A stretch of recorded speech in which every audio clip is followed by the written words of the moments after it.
Welcome to this Channing Memorial Church's Sunday web service. This Sunday we're focusing on Earth Day, so I'm wearing my hot sun hiking hat. I've read someplace that Earth Day is the largest non-religious celebration in the world. It is estimated that 1 billion people in 192 countries participate in Earth Day festivities every year. It is a day that holds wonder and disappointment. On the one hand, we celebrate the beauty of the earth, while at the same time we express our distress for the damage that is being done to our world by humankind. Earth Day is usually thought about to be a call to action to engage in some kind of social justice work related to the environment. But with today's service, I would like us to think about Earth Day in a slightly different way.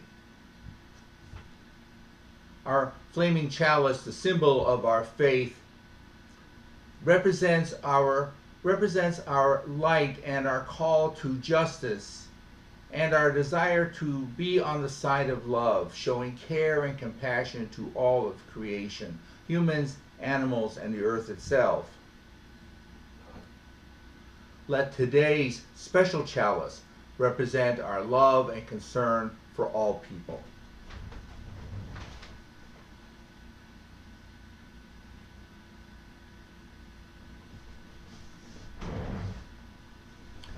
I'm beginning this service today that honors the 50th anniversary of Earth Day with the words of Unitarian Universalist minister Peter Rabel. Water, earth, air, fire. Water, nurturer of life, sustainer of growth, basic to every living thing. Earth, where every seedling takes root, the ground of our being, our home and point of outlook. Air, in every breath we acknowledge the atmosphere wherein we live, the elixir of our existence. Fire, thwarter of cold, light against the darkness, symbol of the burning human spirit. Water, earth, air, fire.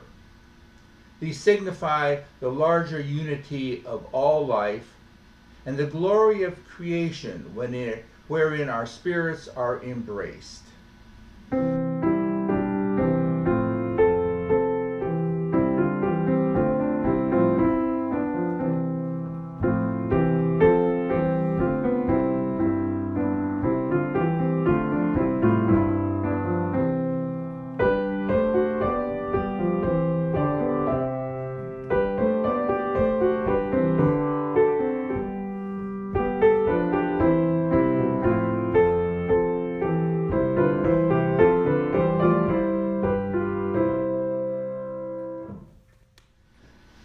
As Ma in the television show The Golden Girls would say, picture this, there I was. Well, there I was, a very nervous college senior, standing on a stage in the Kent State University field house in front of 5,000 or 6,000 students and faculty. Sitting on one side of me was the university president, Dr. Robert White, and on the other side, the former Secretary of Interior, Stuart Udall. I was on that stage on Wednesday, April 21st, 1970, to introduce Dr. White and then Secretary Udall, the keynote speaker for the university's Earth Day observance. My nerves only got to me once, causing me to make an embarrassing mistake when I lost my place in the script. Secretary Udall came to the platform, gracefully covered my bungled words with a gentle, humorous remark, and then launched into an impassioned speech about how the environment was being destroyed by industrial pollution and President Nixon's administration's meager efforts to put controls in place on industry. Can you believe it's been 50 years this past Wednesday since the first Earth Day that brought out an estimated 20 million people across the United States for rallies and marches and teach-ins and concerts. That first Earth Day was a call to action to get people to push the government and industries to better control pollution. It was a call to arms to defend the earth. And that is what Earth Day has been understood to be since. But while the call to environmental activism is important, I think there is a deeper and more important summons to humankind by Earth Day. That summons is to our souls to always remember who we are in the story of the earth and what that truly means. 14 billion years ago, give or take a few billion years, a primordial fireball came out of what was theorized to have been a dime-sized mass, creating the building blocks of the universe. Everything we see and know about the universe and don't yet see or know. Over the next several billion years, the stars and the planets formed out of the matter and gases created by that fireball.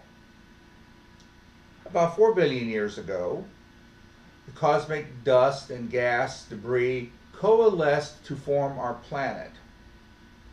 During the next 3 billion years, single-cell life formed in the ooze and soup of the early Earth's surface, with multi-cell organisms evolving around 600 million years ago.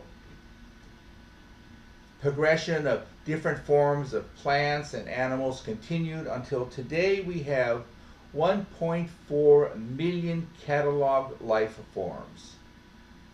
Humans are, of course, among them, though we came very late in the game, just a few million years ago.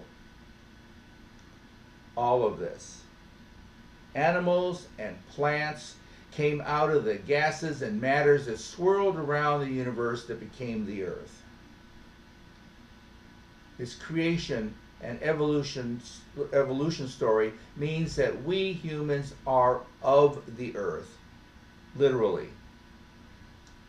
So for me, the underlying point of Earth Day is an annual summons for us, for all of humanity, to think about the fact that we are of the earth and that we should honestly examine and critique our attitude toward nature. Now, I'm not putting down the Earth Day organizers' calls to engage in environmental action. Heaven knows we need action to reverse the damage being done to the earth.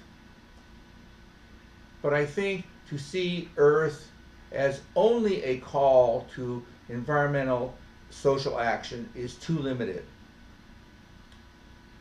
To respond to a call for environmental action requires us to have an intellectual and emotional and spiritual grounding in how we are in the first and last place, part and parcel of this wondrous, interdependent web called Earth.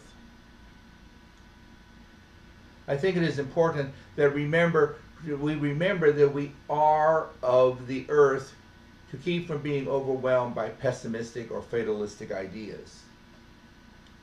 Sometimes I think people get so caught up in seeing the damage that humans have done to the earth, and we have done lots of damage, that we come to think of us as being a blight on the earth.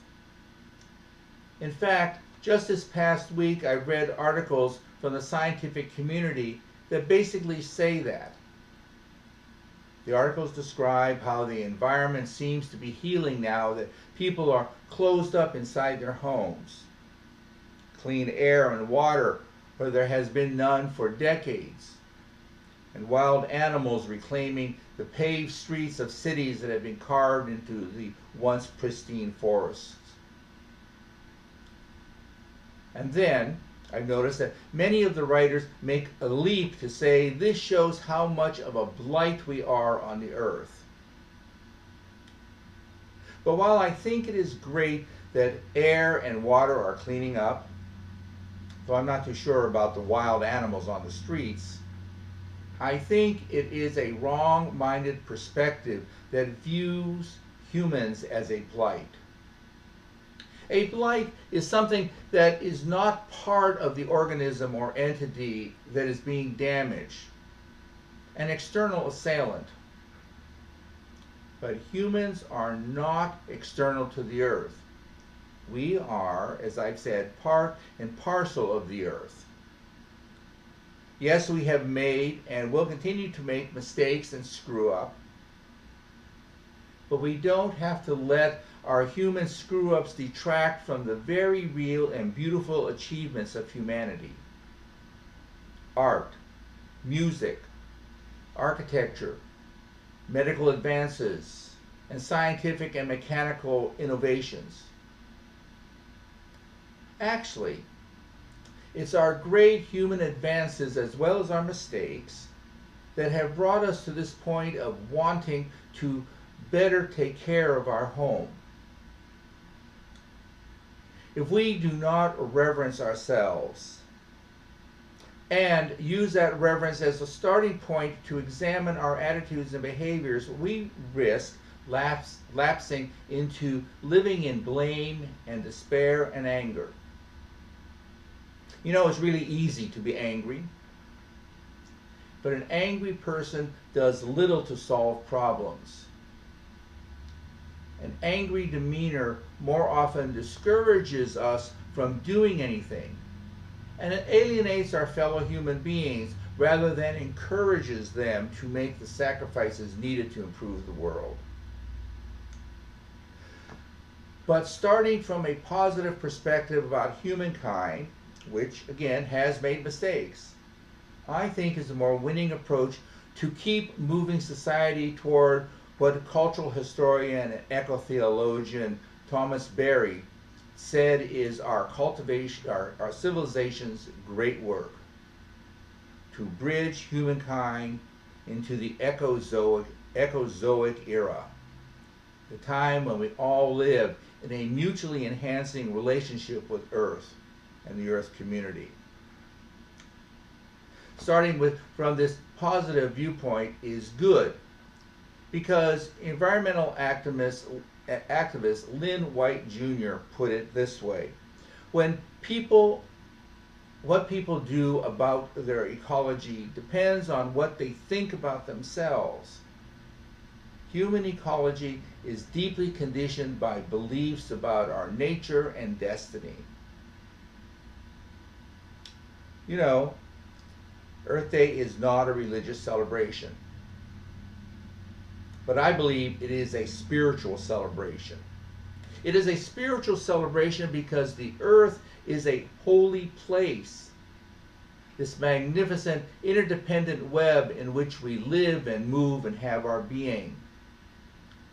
It is a spiritual celebration because it calls upon us to reflect upon and participate in affirming that we are part of something that is greater than ourselves, which is one definition of being spiritual. Yes, there is much more to be done to improve our environment, but starting from the perspective honoring all that we are as human beings, recognizing the positive things that we have done, I believe, is the correct mindset for us to have to start on a renewed journey to environmental improvement after this era of ill-advised ecology protection rollbacks has ended. So let's live life and approach all that we do holding in our hearts and minds that we are of the earth. So be it. I've received so many wonderful nature pictures in the past few days from my invitation to help with this service by sending photos that we really want to show them all. We've been using some of them for the opening and the prelude so far, and we use a few more during our postlude. But now, let's take a moment to look at more of the pictures as I extend a thank you to everyone who has participated by sending us their photos. Christine Stevenson, Virginia Spalding, Beth Millam, Nancy Caswell, Margaret Polsky, Judy Porter, Christine Thorson, Patrick Griswold, Marion Royer, Sybil Gunnarsson, Susan Kronsky, and Linda Beal.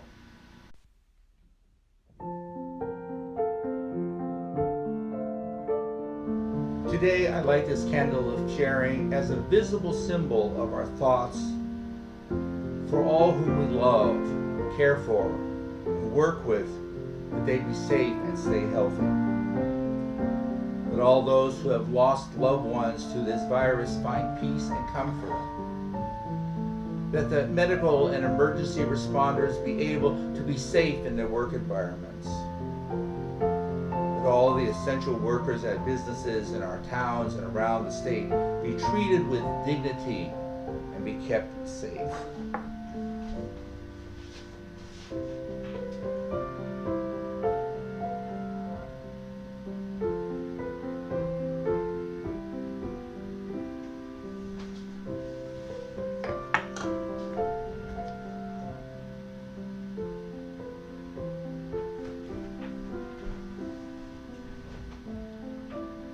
This is the fourth Sunday of the month, which is our usual Sunday for the Share the Plate collection. This month, the money we collect will be sent to the M.L. King Center's food pantry. The pantry has provided food to over 2,200 people during the past month, and the need for assistance continues. Please make a donation to our Share the Plate project with a check to Channing Memorial Church with Share the Plate on the memo line.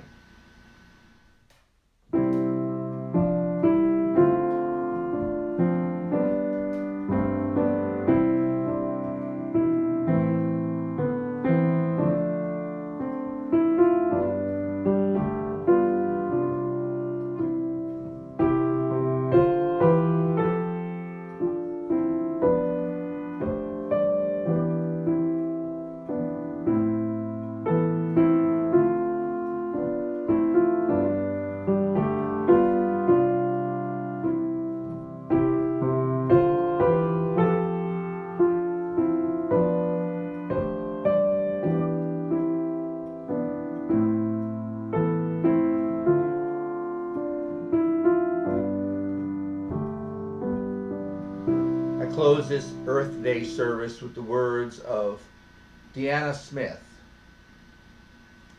May we celebrate Earth and our shared lives. May we recognize our connections to all that is in and on the earth. May we be truly honored and thankful and deeply value the inherent worth of all in this awesome interconnected web of existence. And may we commit ourselves to a new way, and may we hold our commitments to each other. So be it. Amen.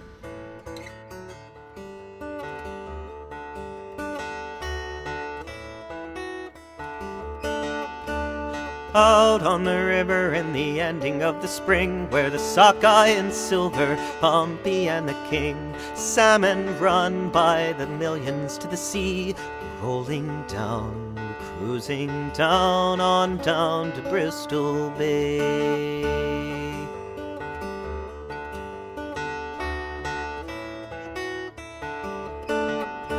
In Iliamna waters the salmon spawn, through the Cockley and Talaret the young smolts run, on down through the Kvitchak and the Nushagak tides. They're swimming down, they're shoaling down on down to Bristol Bay.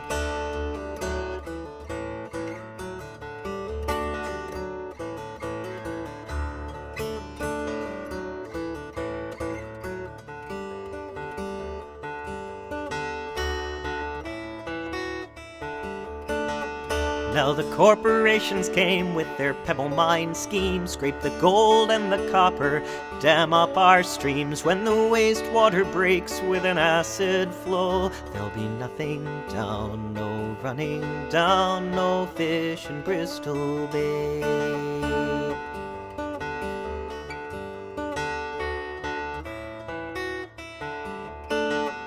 But the fishermen are wise to the company's plans. We'll never let them take away our waters or our land. We'll fight and win for Alaska's pride. It's always down, we'll bring it round to save our Bristol Bay.